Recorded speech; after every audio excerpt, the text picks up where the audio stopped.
Hello friends, आप देख रहे हैं आज की वीडियो में मेरे बगीचे के अंदर लगा हुआ बोगनवेलिया का ये पौधा, जिस पर कि फूलों की भरमार है।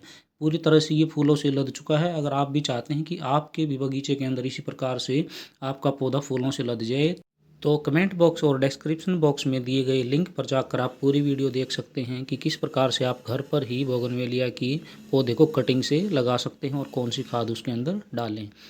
चैनल को पहली बार देख रहे हैं तो चैनल को सब्सक्राइब करना ना भूलें और लाइक कमेंट और शेयर कर दें। Thanks for watching.